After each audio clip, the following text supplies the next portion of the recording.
மயிலாடுதுறை மாவட்டம் பாட்டாளி மக்கள் கட்சியின் சார்பாக இன்று சாமி நாகப்ப படையாச்சி அவர்களுடைய 116வது நினைவு நாள் நிகழ்ச்சி இங்கே நடைபெற்றது. இந்த நிகழ்ச்சியின் வாயிலாக தமிழ்நாடு அரசுக்கு ஒரு கோரிக்கையை வைக்கின்றோம். இது மருத்துவர் ஐயா அவர்களும் மருத்துவர் சின்னையா அவர்களும் தொடர்ந்து வற்புறுத்தி வருகின்றார்கள். மயிலாடுதுறை புதிய மாவட்டமாக அறிவித்தவுடன் இங்கே அமைய இருக்கின்ற ஆட்சியர் அலுவலக வளாகத்திற்கு சாமி நாகப்ப படையாச்சி அவர்களுடைய பெயரும் அந்த வளாகத்தில் ஆளுயர சாமி நாகப்ப படையாச்சி அவருடைய சிலையும் நிறுவ வேண்டும் என்று மருத்துவர் ஐயா அவர்கள் அறிக்கையின் வாயிலாக தெரிவித்திருந்தார்கள். அதை இந்த அரசு புறந்தள்ளிவிட்டது.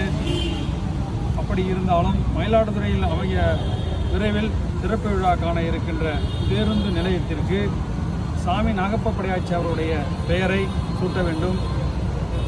இதை தமிழக அரசு தட்டி கழிக்கக்கூடாது. கண்டிப்பாக இதை வைத்தே ஆக வேண்டும்.